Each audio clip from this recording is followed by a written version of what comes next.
Hey, happy Monday, everybody. I hope you're having a great week so far. We were hoping to get rain here. It looks a little bit cloudy, so actually it's a good news in Florida if we get a cloudy day today. We've had so much dry weather. So today we're going to talk about refreshing your self-image. The second part. The first part focused on the internal part of your self-image, the core of who you are, refreshing your essence. And if you didn't watch last week's video, you can go to my blog post, which will contain the video, or you can go to my YouTube channel. My blog post is on my website at divineencouragement.com, so you can see that and a list of links. So today we're going to follow up with that and talk about the outward expression, the second part of your self-image, the part that other people see. Sometimes we can get everything together inside of us, and then there's still a disconnect between who we know we are and how other people see us. And that can be because of some things that we don't even realize we're doing. Most of our behavior is habitual, and we don't recognize the things that we are doing that cause barriers between conveying who we are as we know it and as God has ordained us and made us, and other people being able to benefit well from who we are. We can be sabotaging ourselves without even realizing it. So I'm going to give you some tips today on how to recognize ways that you could stop sabotaging your own self-presentation and begin to optimize the way that you connect with the people around you. So, little things that can become big barriers in the way that you impact other people around you.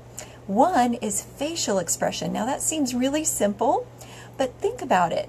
If you were to catalog during the day how often you smile, how often do you smile at people around you? Are you aware of how often you're smiling? If you've never really thought about it, try to think about how other people see your expression. Do you scowl? Do you frown? Do you roll your eyes? Your facial expressions can convey another message to other people, and it might not be the one that is benefiting you the most in your workplace and in your relationships. So think very critically about how your expression is interpreted by other people. And again, it's not just a matter of being worried about what other people think about you, but it's more a matter of being able to deliver the message that God has put in you, the kind of gifts that God has wanted to pour through you. It can all depend on how well you can communicate that and getting those barriers out of the way. So make sure your expressions convey kindness, sincerity, and respect. If you tend not to smile, people will interpret that as judgment, they'll interpret it as criticism, they'll interpret it as you're not warm or friendly and you don't like them. They'll interpret all kinds of things out of your facial expression that you might never have intended. And along with that goes body language. Did you know that having your arms crossed, crossing your legs, shrinking in like this, can actually convey to people that you don't want to talk to them, that you'd rather them leave you alone?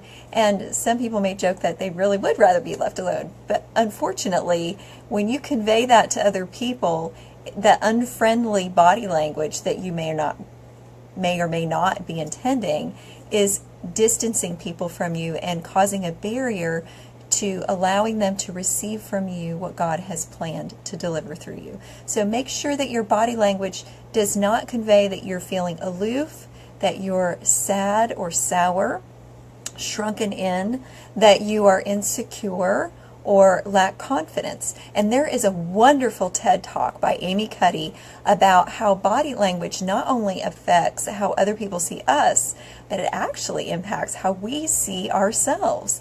Did you know that if you sit straighter and you stand taller, you will begin to feel more confident? And she actually recommends that when you go into a job interview, that you make sure before you get there that you begin to display confident posture. So watch your posture, and if you have time, go watch Amy Cuddy's 20-minute TED Talk. It's fantastic. Another thing to watch is voice tone. How does your voice tone communicate who you are to other people? And you don't have to have the same voice tone as someone else. It'll be unique to you, but make sure it's not conveying something you don't intend. Does your voice tone sound like a bark? Does it sound angry? Does it sound exasperated? Does it sound sleepy? Intentionally listen to your voice tone, and if you have to, record yourself and see how it sounds. Do you sound friendly and kind and loving and caring and receptive to other people in your voice tone? Watch how your voice tone communicates. Do I sound like somebody I would want to talk to? Somebody other people will feel warm and comfortable around. And the same thing goes with eye contact. Are you watching other people's face when you are talking to them? Are you responsive to them? Now, you don't want to stare. So eye contact doesn't mean that you stare intently in somebody's face, because that would be really strange and ridiculous and uncomfortable. But you do want to watch other people so that it conveys the message, you matter to me. And I'll talk a little bit more in depth about that in a few seconds. But make sure that you're making enough eye contact that people feel listened to when you are in conversation with them. And that conversational thing can make a big difference. What words you use really do matter. Your vocabulary is important. When you're among people that are academic, you can use big $25 words. But when you know that the people around you are not familiar with that level of vocabulary and you use it anyway, that can come across as condescending. So be sensitive to other people when you choose your vocabulary. Also, using rude or vulgar language is usually, almost always, inappropriate, and it doesn't convey something that says to other people, I respect you, I respect who I am, I respect people in general, so be careful about using vulgar language. And the same thing goes with humor. When you tell coarse jokes, dirty jokes, it's just not going to convey that you are a person that's going to convey blessings to other people. So even though that may seem harmless in today's society, it actually reflects badly on who you are in your workplace and as a person who's in ministry. Everyone is in ministry. Even if you're not a pastor, you're in ministry because as a Christian, you're called by God to deliver your gifts to the world. And when you pollute that message with vulgar talk and coarse jokes, it really damages the impact that God intends for you to have. And it can convey things like hypocrisy. It can convey things like you just really don't respect who God has created you to be. So be careful about using vulgar jokes and try to avoid that, even if other people around you are engaged in it. You don't have to be judgmental. Just try not to engage in them yourself. So also, clothing can also communicate to other people whether you respect them or not. Now, depending on your profession, you want to make sure that you are dressed in such a way that it reflects the purpose of your profession and your workplace. If you're attending a social event, attend something wearing whatever it is that's going to be appropriate to that event. You don't want to overdress if you're there for a mission trip, because it communicates to the people around you that what's more important to you is looking better than they do instead of being dressed practically for the task. So make sure that you wear comfortable shoes if you're on a mission project or a volunteer day at work. You can still do things that add accessories that reflect and express your individuality and who you are, and that's important. You should respect who you are enough to be able to express that in what you wear, but you also need to be respectful of how other people see you and whether what you're wearing is a barrier to how people can see the message God has put in you. Are you dressed in a way that looks good for your company? Does it show that you're there to be professional? Does it unnecessarily communicate that you're being flirtatious with other people? And smells can do that too. If you have overpowering perfume or cologne, that may convey the message that you're there to be seductive instead of to be professional. And it may also convey that you're not being respectful of people who have allergies to strong smells.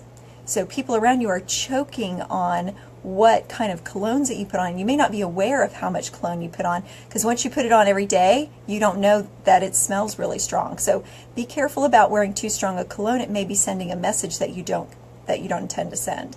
And also be careful of wearing really low cut shirts, or wearing things that look like you're there for a night at the nightclub instead of being at work.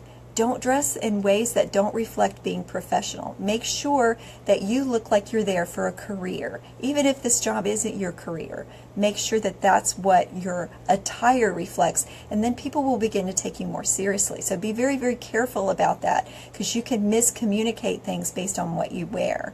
And it's okay to choose colors that are good for you. It's okay to choose accessories that reflect your personality, as long as they're not going to be insulting to other people in your accessories some way. I mean, you don't certainly want to wear something that's going to scare people. If you wear skulls on your ears and you're not working for a tattoo parlor, if you're working at a dress shop and it's not an alternative style dress shop and you have skulls in your ears, the kind of clients that come in might be put off by that, and it might hurt your sales. So be careful that you're wearing to work what's going to help you be effective and professional at work in that environment.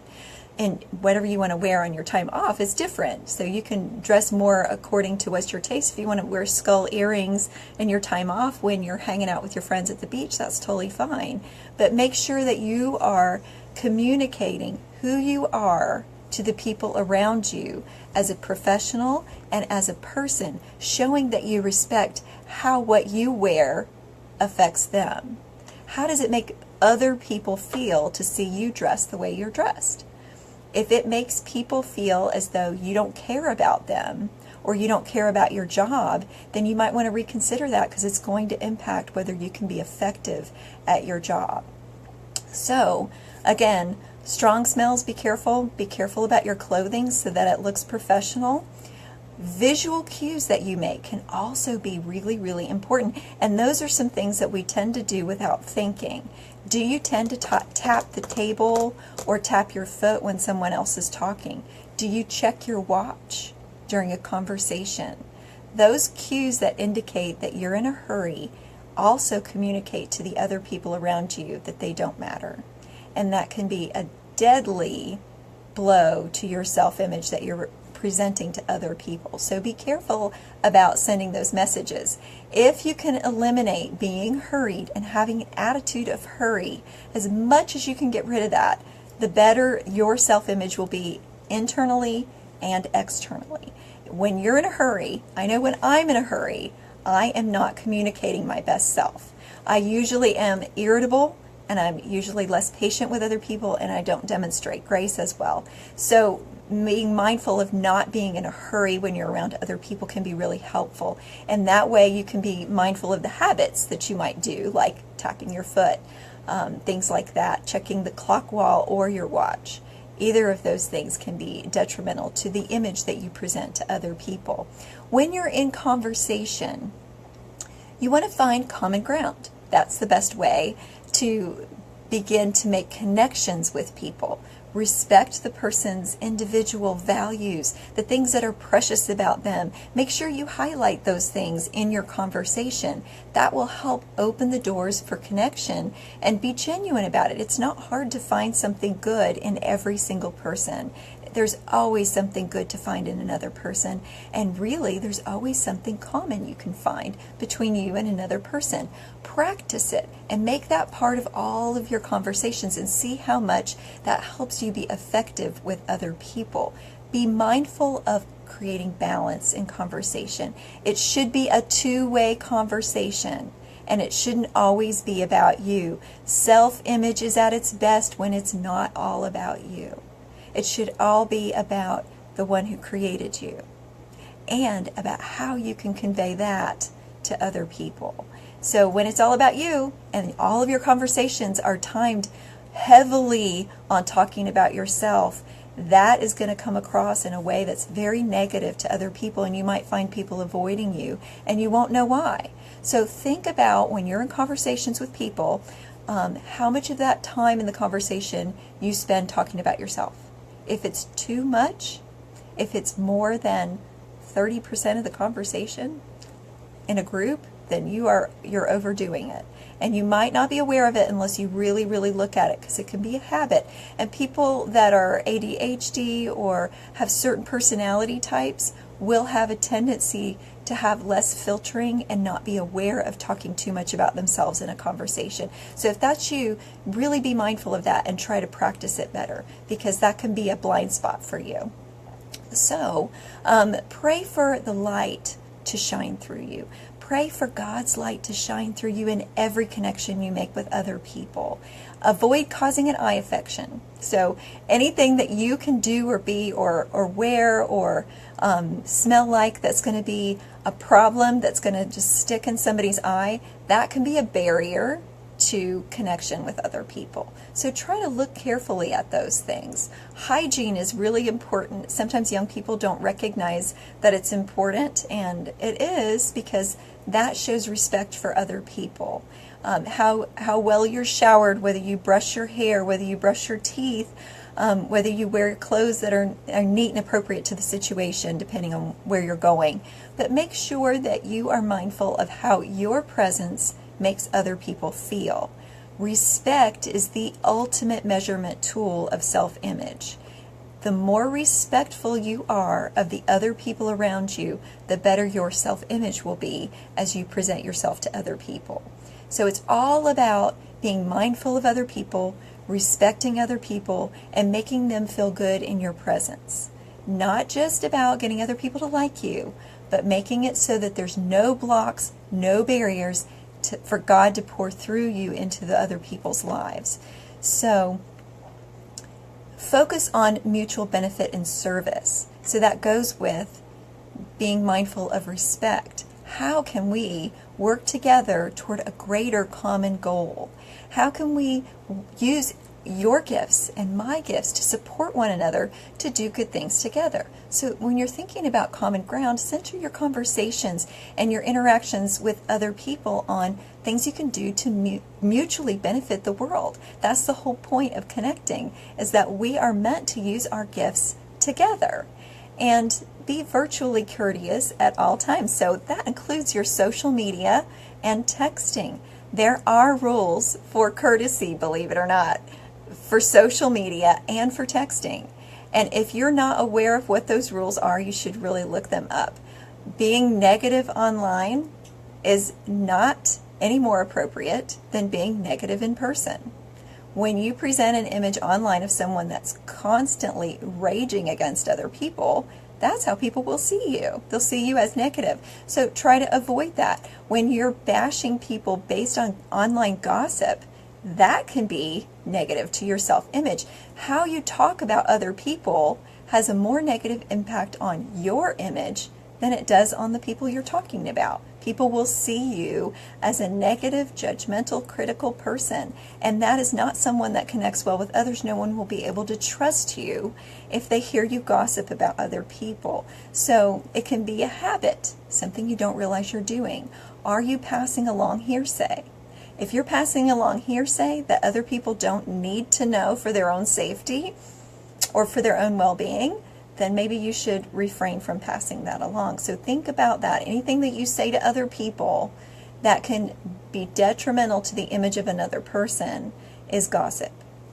So try to avoid doing any of that online. And in texts, the other thing about texting is if you're present with another person physically and you're supposed to be out to dinner or in a group setting, texting is not appropriate. So that is something that has become a huge problem in our culture today. People will sit together in a restaurant. If you go in a restaurant, you can just look around and see all these people sitting in booths together physically, and they're not talking to each other. They're texting. And that's really against netiquette rules. So I've included that link on my blog, divineencouragement.com, for netiquette rules. And you'd be surprised at some of the rules that people break all the time. And some you might not even be aware of that were rules, and you thought, oh, I do that. And you don't even know that you're doing it because it's a habit. And really, a lot of people are doing it, so it may not even seem like an etiquette rule. But there are rules in the workplace for etiquette. There are rules online for etiquette.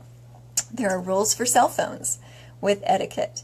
But if you can be virtually courteous at all times and think about how what you say and what you do shows respect for and courtesy to other people, that basically covers all the rules. Having an attitude of always respecting other people and putting other people before yourself, that will help your self-image tremendously, and it will open doors for you to be able to bless other people. Always think, how am I honoring God with the way that I present myself to other people? And that will help you optimize your life. So I hope that was helpful to you today, and I hope that you have a fantastic and blessed week. If you have any questions, feel free to comment or send me comments online at divineencouragement.com. I'd love to hear from you, and like I said, I have some great links on my blog. So I look forward to seeing you again next week. Have a fantastic week. Bye-bye.